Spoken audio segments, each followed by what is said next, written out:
Today I am doing a very special video. A few weeks ago I did a video where I was answering some perfume related questions, and I thought that the questions were geared more towards beauty gurus and not a fragrance collector. So I came up with some questions for a tag for the rest of the fragrance community. Before we get started, I wanted to let everybody know that I am going to be doing a Facebook Live on Fragrance Net's Facebook page. I'm going to be sharing my most complimented perfumes. It's going to be this Friday, August 17th at 3 p.m. Eastern. If you can make it, I would love that, and I would love to have you there supporting me.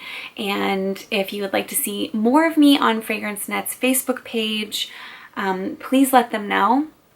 And if the live goes well, I might start doing more lives, which reminds me also, I joined Facebook. I didn't have a Facebook page before, so I'll link that in the description below, and you can come be my friend and chat fragrances with me. I share my daily scent every day, and I share a little picture, and yeah, so I hope to see you there. And now we can get started into the tag.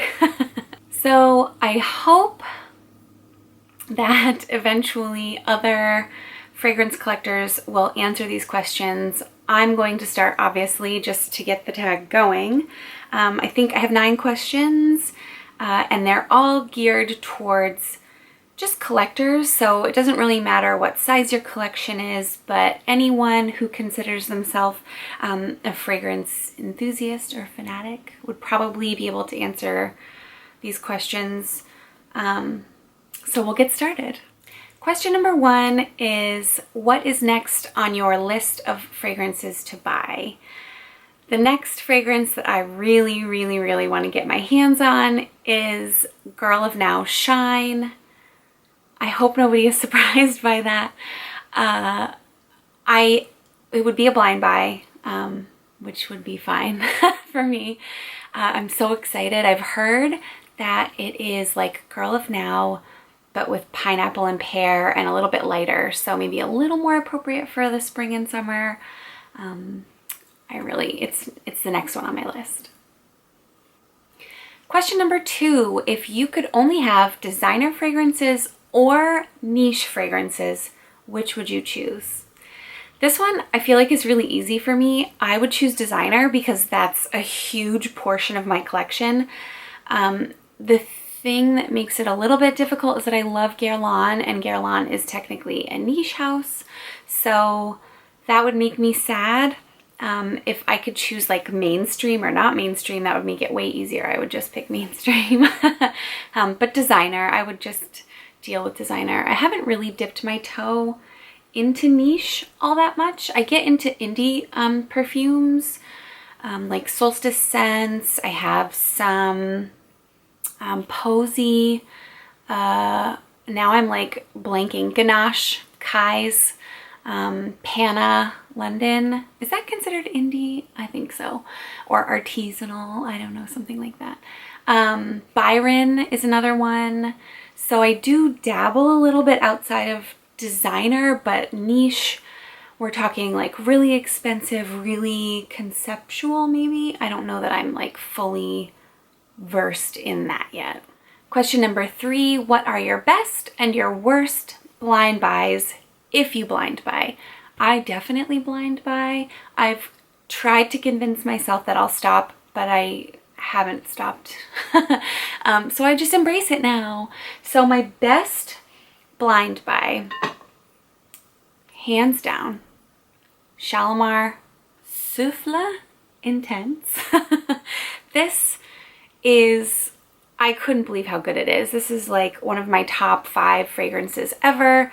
Just a really rich vanilla with smoke, maybe a little leather. It's so good. It's so sexy. I know I say this every time I talk about this fragrance, but it really is super sexy. The bottle's gorgeous. I got a superb deal on it. Like, couldn't have been a better blind buy. My worst blind buy is a celebrity fragrance, and I feel really bad saying this. I don't know why I feel bad, I just do. Onika from Nicki Minaj. This is so bad. I dislike everything about this fragrance. It's aquatic and like sour. Oh, I don't even like smelling the sprayer. It's just so not my thing. It smells like almost like an aquatic Viva La Juicy, and I like Viva La Juicy, but this is just so bad. I can't stand wearing it. It actually looks like I've worn quite a bit. I think I keep giving it a shot, like in the summer. I'm like, I'll just try it. Oh, I never like it. But the saving grace is that I adore the bottle. I'm sure some people would think this bottle is so tacky, but I love it. I totally would just leave this out for display. I think I might leave it out for display because it's really, really cute. But yeah, this one was so bad. I need to just give this away, I think. Question number 4, what purchase do you regret the most? Well, that would definitely be Onika from Nicki Minaj. I think a blind buy, if you dislike it, is always regrettable because it's a gamble that you just shouldn't have taken, especially if you're stuck with the bottle like I am. Like, I haven't found anyone to give this to or to swap it with. So that's my most regrettable purchase, which isn't really that bad considering how inexpensive it was, but I wish I had just saved that money and put it towards something that I did enjoy. Question number 5, what is your most complimented perfume? I hope nobody hates me for this question. I just feel like it's not really a frag-com video if you're not talking about compliments, right? Because that's why we wear fragrances, right? Anyway, my most complimented is not only this one. I have many, many, many that I earn a lot of compliments on, including Girl of Now, my personal favorite, but most recently it's been Mon Guerlain. I have been wearing this quite a bit more, but I just got chased down in the grocery store, which I've never been hunted down to be given a compliment. So I'm gonna give the honor to Mon Guerlain. It's so good. I think it's definitely one of those perfumes that if I smelled it out and about and I didn't know what it was, I would hunt that person down to find out and give them a compliment. But I don't know, it meant a lot to me to get chased down by a woman in the grocery store. She like apparently smelled me in the produce and then like found me in the cereal aisle and was like, oh, it is you, what are you wearing? And I was like trying to spell it for her, and I hope she bought some. I hope she's watching. She's not watching. Question number 6, what is your most expensive perfume? My most expensive perfume is my Dior Addict from 2010. This is an older formulation that they don't make anymore using real oak moss. And this, I'm a little like sad to say how much this cost me. I got a really good deal though. But it is the most expensive perfume. You could go on eBay and see generally how much they cost. It's too much, but anyway, it's very good, worth every penny. I love it. I've given a little bit away, so I've shared my wealth. I'm not just hoarding 100 mils all for myself. And honestly, with this one, a little goes a long way anyway, so happy to share it. As for my least expensive, this is my second bottle of this. This was $3.99 at TJ Maxx. It's Honeymania from The Body Shop. I used to work at The Body Shop, so a lot of Body Shop scents are just kind of nostalgic for me. This is such a great like little honey fragrance. There's something else in there, like a little bit of greenness to it, or like a little floral, which I like, but the dry down is pure honey. And I really love layering this with other honey perfumes if I want to kind of amp up the honey note. But $3.99, I will pay $3.99 for almost any perfume, even if I only kind of like it. Question number 7, what fragrance house takes up the most space in your collection? Guerlain, by far. I have 11 perfumes from Guerlain, and those are just individual perfumes. I have some backups as well, which makes it more than 11. But Guerlain, hands down. honestly, if my collection were only Guerlain, I would be a very happy woman. Question number 8, what is your favorite discontinued perfume? My favorite discontinued perfume is Shalimar Parfum Initial. I love this. I would love a second bottle, although I realistically don't need one because I savor this one, but I would wear this more often if I had a backup.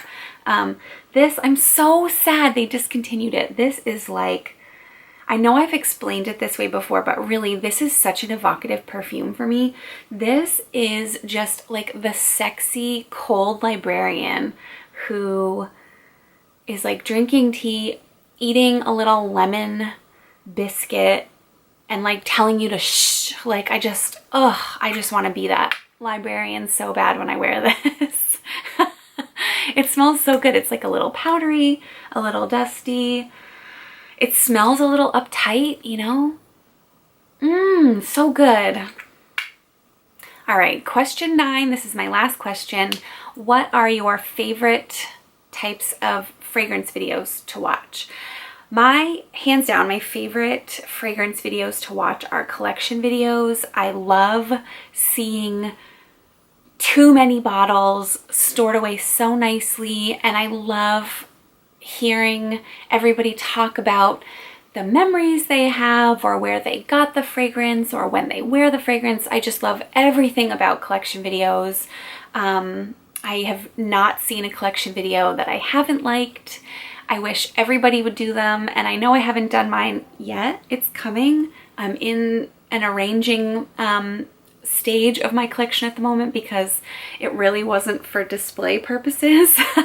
And now I'm trying to use a little more of my perfume for display while still protecting them. So it will be coming, but that's my favorite type of video to watch.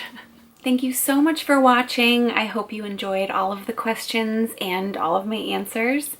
And if you consider yourself part of the fragrance community, I would love to know what your answers are to these questions. The questions will all be listed down below along with a reminder of all of my answers. And if you film this, I would love for you to leave a link down in the comments. Or if you don't make videos, please go on my Instagram. I will be writing all the questions out, and then you can tag yourself and repost and leave it on Instagram. Or if you don't do that social media stuff, you can just leave your answers down in the comments below. Thanks again for watching.